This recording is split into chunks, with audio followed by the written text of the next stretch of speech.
Bien, bonjour à toutes et à tous. Merci d'être présents ce matin pour la deuxième séance du séminaire général du Centre de recherche en histoire internationale et atlantique. Pour ceux qui ne me connaîtraient pas, qui auraient cette chance de ne pas me connaître, globalement, je suis Bernard Michon, directeur adjoint du CRHIA. Et je remplace ce matin le professeur Eric Schnackenburg qui vous transmet ses excuses et ses regrets puisqu'il ne pouvait pas être présent pour ouvrir cette journée de séminaire. Comme vous le savez, cette journée est suivie par les étudiants de Master 1 et de Master 2 recherche. Et cette journée s'inscrit dans le cadre d'un continuum. Il y a 3 journées qui portent cette année un regard, et même des regards pluriels, sur l'altérité.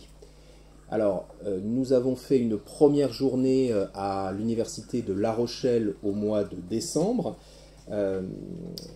journée organisée par nos collègues rochelais, et en particulier par le professeur Charles Ilouz, sur la manière dont on pouvait montrer l'autre, et la thématique c'était quand l'autre est donné à voir. Aujourd'hui, grâce au professeur John Tolan, professeur d'histoire du Moyen-Âge à l'université de Nantes, nous allons questionner les altérités religieuses, et en particulier la dialectique entre la chrétienté et l'islam, du Moyen-Âge jusqu'à l'époque coloniale. Alors je remercie les intervenants qui nous ont rejoints aujourd'hui. Je pense que John fera une présentation plus détaillée du programme de cette belle journée. Les étudiants, vous le savez, vous avez pointé en arrivant, vous avez un compte-rendu à réaliser, soit de la journée, soit d'une communication, à transmettre aux professeurs responsables, c'est-à-dire Madame Pinouguet-Pédaros et Monsieur Janson. Alors, un dernier mot pour dire que nous sommes très heureux de cette journée d'études qui trouve sa place dans le cadre d'un programme que John Tolan anime, co-anime dirait-on, mais de programme, donc le programme UQ qui porte sur le Coran européen, la place du texte sacré de l'islam dans la culture et les religions européennes, qui est un vaste programme qui bénéficie d'un financement européen et qui réunit plusieurs spécialistes et plusieurs universités. Je m'adresse un petit peu aux étudiants. Ça montre finalement la dynamique de la recherche, si certaines d'entre vous sont intéressés pour poursuivre une réflexion et des études. On a une recherche qui tend de plus en plus à s'internationaliser, donc ça c'est une dimension qu'il faut évidemment prendre en considération.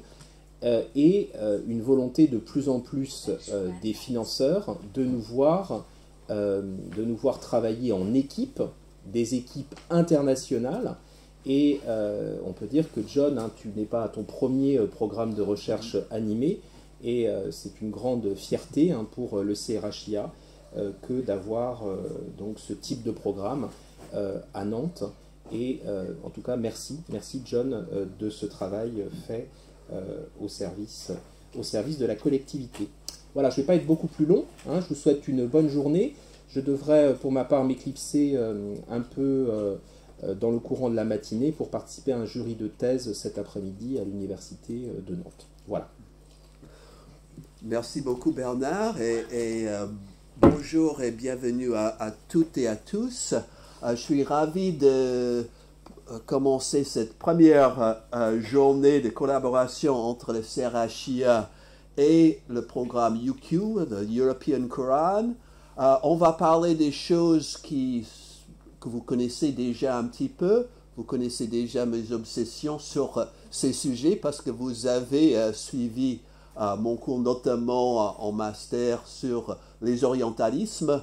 sur l'histoire de l'orientalisme européen, on va retrouver certains des thèmes et certains des repères. Donc, ce programme, donc UQ, sur la place du Coran dans la culture européenne, qu'est-ce que ça veut dire, le Coran européen? Évidemment, le Coran n'est pas européen, pourrait-on dire. Le Coran est arabe et musulman, mais le Coran fait partie aussi de notre culture. Juste quelques repères, des choses pour rappeler des choses qu'on a vues ensemble dans le cours justement de l'orientalisme.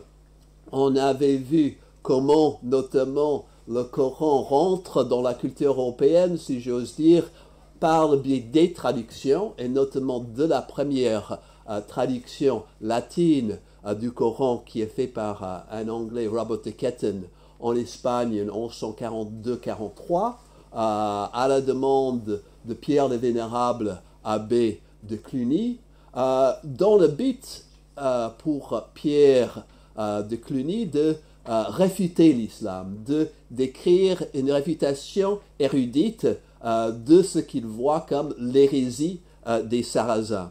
Mais cette traduction permet aussi aux Européens qui sont curieux de lire le texte sacré de l'islam en traduction. Il y a une vingtaine de manuscrits médiévaux de cette traduction.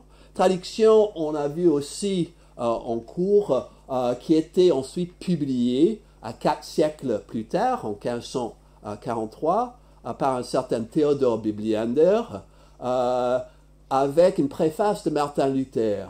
Martin Luther qui disait qu'il n'y a pas meilleure manière de combattre les Turcs que d'exposer, je cite, les mensonges de leur prophète Mahomet. Et donc, ça rentre, il y a la polémique contre l'islam continue, bien entendu, l'utilisation du Coran pour ce polémique continue, mais en même temps, Luther et les autres protestants qui sont derrière ce projet vont aussi exploiter le Coran pour trouver des arguments contre l'Église catholique.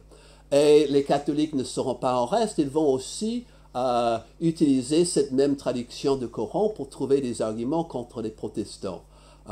Comme disait Luther, le diable du pape est plus grand que le diable du turc. Et on trouve le même genre d'idée chez les catholiques. On compare Luther et Mahomet, ou Calvin et Mahomet, pour dire que Mahomet est bien mauvais, mais les protestants sont encore pires.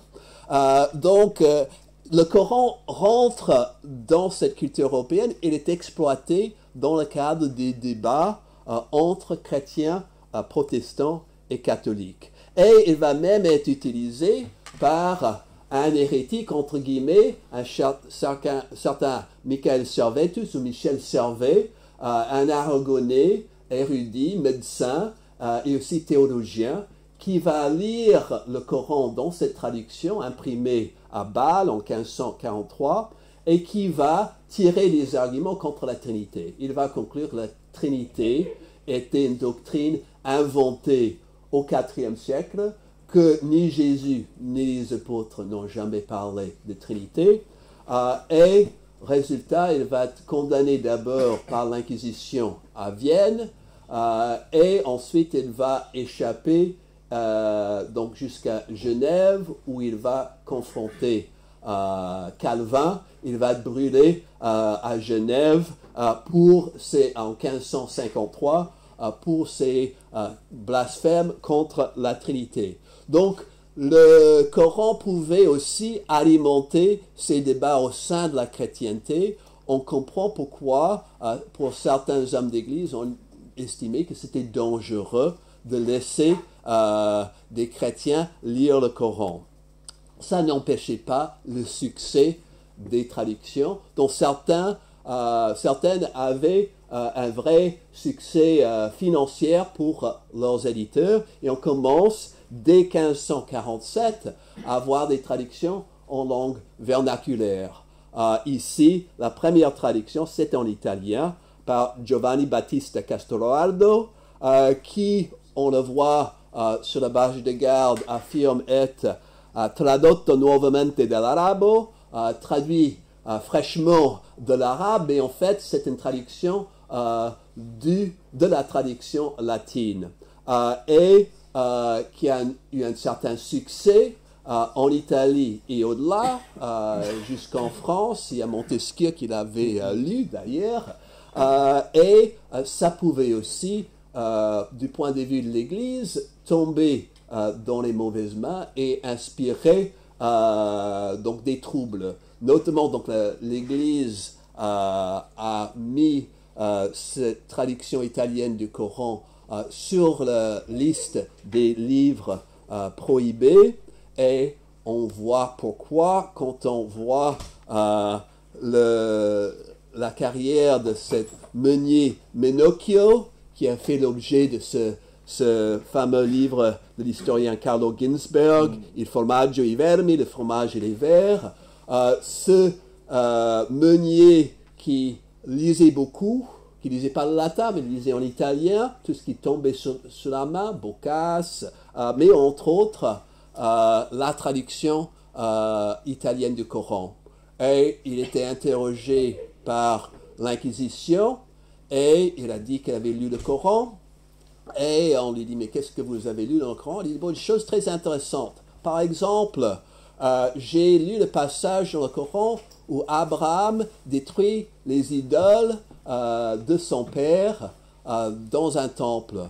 Et nous, les chrétiens en Italie, on devrait faire la même chose, on devrait détruire toutes les statues des saints dans nos églises. Alors évidemment, ça n'a pas trop plu à l'Inquisition, et pour cette erreur, pour d'autres erreurs hérétiques, il était mis au bûcher. Donc, le Coran pouvait être dangereux. Donc, je ne vais pas rentrer dans d'autres exemples. On aura l'occasion d'y revenir cet après-midi. On avait vu en cours l'histoire d'autres traductions. La traduction anglaise de George Sale, dont il sera question un peu cet après-midi, qui avait inspiré Voltaire et d'autres à changer leurs idées sur l'islam. La traduction française de Claude-Étienne Savary, que Napoléon amène avec lui en Égypte et qu'il brandit aux Égyptiens pour dire, voilà, je suis ami des musulmans, je lis le Coran. Donc, le Coran fait partie de notre culture à différents égards, et on aura donc notre projet de recherche, je vais y revenir en début d'après-midi pour détailler un peu plus quel est notre projet de recherche, en quoi c'est intéressant d'étudier la place du Coran dans notre culture européenne, et on aura le plaisir d'écouter 4 des membres de notre équipe nantaise du projet UQ, donc 3 postdoctorantes et un doctorant. Je vais vous présenter plus en détail leur travail cet après-midi. Mais aujourd'hui, donc ce matin, on va faire quelque chose d'autre. C'est moins le Coran européen qu'on va voir ce matin, mais le Coran arabe. Et le Coran, alors il y a beaucoup, le Coran évidemment, la place du Coran et dans l'islam des débuts a fait couler beaucoup d'encre ces dernières années. Il y a une synthèse qui a été publiée récemment, le Coran des historiens, sous les directions de Mohamed Ali Amir Moezi et Guillaume Di, qui réunit le travail de nombreux érudits. On a vu aussi dans un certain nombre de cours la place, donc les débats sur les débuts de l'islam. Quand est-ce qu'on peut dire que l'islam tel qu'on connaît est vraiment formé? Est-ce que c'est déjà à l'époque de Mohammed, comme prétend les hadiths et les récits, donc les sirah, les récits sur la vie de Mohammed, ou est-ce que c'est plus tard, à l'époque Umayyade ou à l'époque abbasside, qu'on a en place un système de justice musulmane, un système de dhimmi où les minorités ont leur place, un système légal musulman et aussi un système de rites et de croyances qui sont fermement établis.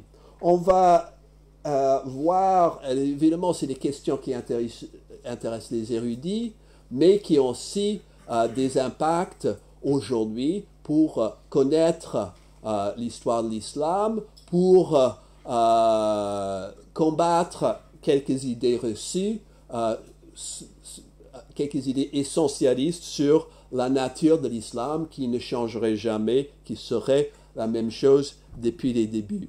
Donc, je vais vous présenter maintenant rapidement nos trois intervenants de ce matin avant de leur passer la parole. Donc d'abord Hossein Bencheira, qui est directeur d'études de l'École pratique de hautes études à Paris, qui nous fait l'honneur de venir. Ce n'est pas la première fois, elle est venue souvent pour des colloques, des journées d'études, une soutenance de thèse, et qui travaille sur l'émergence du droit musulman dans le premier siècle de l'islam. Et effectivement, le Coran, qui est souvent évoqué comme l'origine, la base de la charia, qui l'est peut-être à un certain égard, mais évidemment, comme le travail de Hossein Bencheira nous montre, les choses sont bien plus compliquées que ça. Donc ici, j'ai mis simplement trois de ces livres sur ces questions de droit musulman, de normativité en islam, l'amour de la loi, essai sur la normativité en islam, islam et interdit alimentaire, et la maîtrise de la concupiscence sur le mariage et le célibat. Et aujourd'hui, il va nous parler d'un exemple précis, le Coran et les jeunes, le problème du verset 284. Ensuite, ce sera Jacqueline Chaby qui nous fait l'honneur de venir de Bretagne, de Finistère, qui est l'auteur de nombreux ouvrages depuis quelques décennies sur le Coran, sur les débuts de l'islam. Elle a une lecture anthropologique du Coran. Elle est l'auteur j'ai juste choisi 4 de ses livres. Elle est auteur de nombreux ouvrages sur ces questions. Je peux vous conseiller tout particulièrement les 2 premiers que j'ai lus, j'ai mis le Seigneur des tribus, Islam de Mahomet, et le Coran décrypté. Donc, elle est auteur aussi de cette lecture anthropologique du Coran qui s'appelle les 3 piliers de l'islam, et plus récemment, on a perdu Adam, que j'ai pas encore lu, mais j'ai eu le plaisir de l'écouter sur France Culture sur Questions d'Islam, quelque chose que vous pouvez écouter en podcast. Et donc, elle va nous parler aujourd'hui de comment construire une lecture historique, le cas des emprunts bibliques dans le Coran. Et ensuite, puisque ces questions, donc il est important avec ces 2 communications de regarder un peu les bases sur les études récentes sur les débuts de l'islam et sur le Coran, mais on va ensuite faire un saut chronologique, donc jusqu'à l'époque coloniale. C'est peut-être pas la peine que je vous présente Alan Messaoudi, vous le connaissez déjà très bien, mais je vous rappelle qu'il est l'auteur des Arabisans et la France coloniale, donc de 1780 à 1930. Il a aussi donc fait son habilitation en novembre dernier, continué à travailler sur les questions de la place de l'érudition et des arts dans le Maghreb à la période coloniale et post-coloniale. Et il va nous parler aujourd'hui des effets de l'occupation de l'Algérie sur les perceptions de l'islam en France. Donc voilà, avec ces présentations, je ne vais pas prendre plus de temps, mais je vais céder la parole tout de suite à Hossein Bencheira. Pour une demi-heure, vous voyez le programme, on a une demi-heure chacun, et ensuite on va regrouper les questions à la fin, donc vers 11h30.